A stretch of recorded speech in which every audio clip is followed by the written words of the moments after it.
Hi, and welcome back.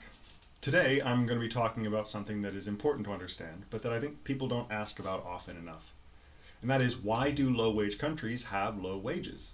It's sort of a matter of common knowledge that businesses sometimes choose to move their production activities to countries with lower wages. And there are a number of reasons why a business might choose to do that, lower labor costs being only one of those possible reasons. Regardless, when this happens, we tend to react in a couple of different ways. First, from a nationalistic perspective, we get mad because the company has just given jobs that were in our country to people in some other country, which we see as being bad for us. And as I explained in my previous video, it certainly can be bad for us in the short term, especially if we don't do anything to help our own economy adjust. Then, from a humanitarian perspective, some people also get angry at the businesses for what they see as exploitation of poor people abroad. Now, it is indeed true that by paying lower wages, the company is using the status of the labor market in that country to increase their profit potential. However, those laborers earning those lower wages probably don't see it as a negative exploitation. After all, they now have a job where they earn regular income and probably more than they could have earned otherwise. Now, they may have poorer working conditions with low safety standards, etc., which is a real problem, is related to reduced costs for the company, and might be part of why they chose to put a factory there. But it has very little to do with wages. Even if we fixed that issue and made sure that every country in the world had the right labor, safety, and environmental regulations, there would still be low-wage countries. So today, that specific thing is what we're going to focus on. We're going to try to understand why wage levels differ between countries so dramatically, and what, if anything, that means for people living in those different countries.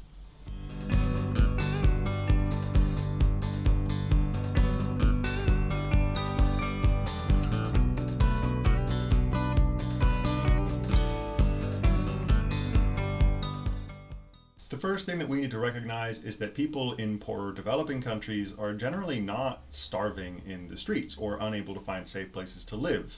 When we hear news stories or see charity ads about large numbers of people who can't get enough food or water or shelter and so on, these are usually people in countries or regions that are experiencing some kind of severe economic disruption. Maybe it's a war or a sudden dramatic change in the political landscape. Maybe it's a natural disaster like a famine or an earthquake. If nothing like this is happening, though, life in poor countries isn't all that much more unstable than it is in wealthy countries. Sure, it can be pretty unstable in the poorest countries in the world, but that's not where the big companies put their factories. In the middle-income countries, where those jobs usually go, you might not actually notice that much of a difference in quality of life, especially for those living in cities. They can usually find jobs and apartments, they can afford to buy food and clothing and electronic devices, maybe not as many electronic devices as we can afford in wealthier countries, but we'll talk more about that later. The fact that they can still afford these things is because while wages are lower, the cost of living is also a lot lower. There's a common conception in economic theory that a person's wages reflect the value of the work that they perform. Now, this is sort of true, though it's highly inaccurate. There are plenty of other factors that can affect wages. However, to the extent that it is true, it's entirely limited to the context of a single national economy. When you start comparing wages between countries, it totally breaks down. For instance, in very rough terms, a Swedish bus driver gets paid about 100 times more than a bus driver in India. But that's clearly not because the Swedish driver is 100 times better at driving. Realistically, he probably isn't even any better at all. The difference comes about because of a few different factors, such as higher taxes in Sweden. But the biggest factor, however, is the much higher cost of living in Sweden. You have to pay a Swedish bus driver more, or else he won't be able to eat. And interestingly, it's kind of circular, because the fact that wages are so much higher in Sweden is a big part of why the cost of living is so much higher there. Of course, food is going to cost more when you have to pay more to the people who make it. But this can't be the end, right? I mean, if we've arrived at something circular, we can't have answered our question. There has to be some reason outside of this circular logic that a Swedish bus driver is paid so much more. Or, more broadly, that any kind of worker in a developed country is paid so much more than the same kind of worker in a developing country. Well, the answer lies mostly in differences in technology and the structure of the economy. Okay, first let's define what I mean by technology. In the economics of development, Technology refers to the holistic and collective ability of a country, an economy, to combine its resources in various ways to accomplish various things, as well as the embedded and internalized knowledge of strategies for doing that. So it does include, in part, the country's access to various pieces of technological equipment, like machines, robots, and computers for a car factory. But in today's global economy, every country has access to those kinds of things, as long as they exist somewhere in the world, because the country can just import the equipment that it needs from whoever makes it. There are other factors, however, that are far more restrictive. Like, do you have an available workforce that knows how to operate and maintain those machines? Or managers who know how to effectively run a car factory? Do you have a good enough education system and enough educated people available to operate the higher order activities of the business? Do you have existing international business relationships within the automotive industry? Do you have the financial institutions and structure necessary to finance the kind of investment needed to set up a big car factory? And do you have a legal and business environment such that it might be worth it for someone to even make that investment? Is it legally possible, within reason, for a business to obtain the necessary land? Do you have good enough highways and ports and so on to be able to import and export everything that you need to import and export? I mean, there's so much that goes into it, and so many questions where the answer might be no. Cars are actually a really good example because it's a really good thing to be able to export. In terms of dollar value, international trade in cars is huge compared to most other products, which means it's a big moneymaker. It's a high-value industry that provides good, stable jobs for middle-class people and stimulates research and education. Every country that can export cars does. So for every country that doesn't, there's something stopping them. And usually that thing is some aspect of what economists would refer to as the country's embedded technology. There are ways around this with outside help, usually from a private company looking for lower wages, but it generally takes a long time for a country to develop the ability to do all of these things by itself. Now that we've gotten that definition out of the way, let's talk about why technology matters here. So, okay, let's imagine a country where everybody's a farmer. Everybody. Each person needs a certain amount of food to eat. And that amount doesn't ever really change all that much. So if everybody is making food as a job, then each person only needs to produce enough food for themselves. And there isn't really much point in making more than that, because who's gonna use it? Who's gonna take it? Who's gonna buy it from you? And since nobody is making or selling anything else for you to buy, this essentially means that the value of your labor, your wages, what you get in return for all of your work, is equal to just the value of the food that you need in order to survive. Now, as the economy changes, more and more people start to make a living doing things other than producing food. And those people, well, they still need to eat the same food, right? So because of this, those people who are still farming need to be producing more food per farmer. In order for that to be possible, the technology and organization of agriculture needs to upgrade. And we call this change an increase in labor productivity, or how much value a single worker produces. Basically, it's a reduction in the number of people that you need to pay in order to produce the same amount of stuff.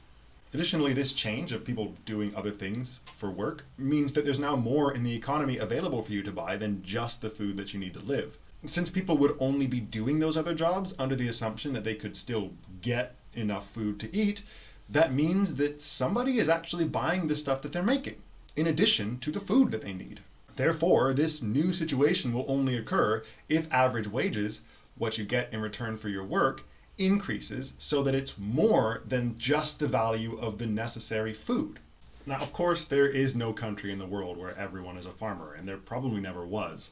But countries do exist on a spectrum of economic and industrial and technological capability and development.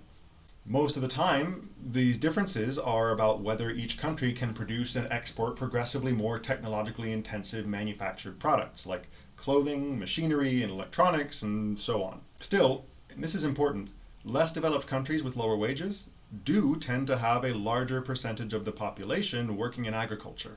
Now, this whole process really starts to kick off with major industrialization. When people want to start producing industrial manufactured goods in a country, well, they need a lot of people living in a relatively small area who are able to come together and work in a factory. That means that they need to be in cities, or at least close to them. Cities have a lot of people, but the problem is that people there already have jobs, selling things and making food in restaurants and cleaning streets and so on and so on. So if they all quit to come work in your factory, then there's nobody left to do the other jobs that need to be done to keep the city running. So if you want to open the first factory in your country, how do you get people to come work there? The answer is really quite simple. What you need to do is offer a wage that is high enough so that more people will leave the rural farming areas and come live in the cities. This is why the rise of industry and the growth of urban areas happen at the same time. However, this shift of people away from farming regions also implies a large reduction in the number of people who are available to be making the food, which leads back to our earlier example. Technology and labor productivity in the agricultural sector has to upgrade at the same time. This leads to higher average wages for farmers who are now producing and selling more per farmer, and it also means that you now need to offer even higher wages to attract even more industrial workers. And this all happens simultaneously. Technology, productivity, and average wages are all increasing at the same time, drawing more and more workers away from agriculture, which pushes the cycle even further.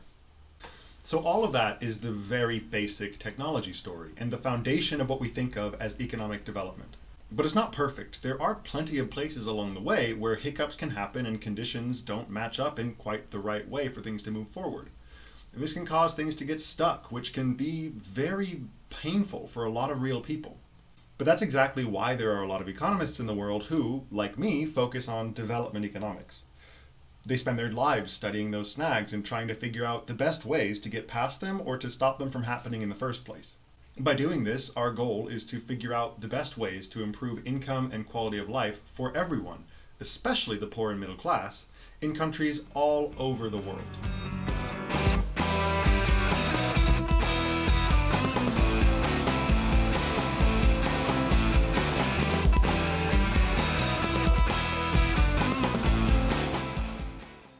Thanks for listening. This video was weirdly difficult for me to make. I had some troubles figuring out exactly how I wanted to approach this subject and what I wanted to include or not. That, combined with some other complicating factors and other distractions, meant that I didn't end up putting out a video for 6 months. And I feel really bad about that, and I'm sorry. But in the next video, I think I'm going to talk about exchange rates and how trade interacts with international currency markets. I know that sounds boring, and that sounds kind of dense, but let me tell you, it's kind of a freaking trip. And spoilers, if you understand it, you'll basically understand what's the actual situation with Venezuela. So hopefully I'll see you then.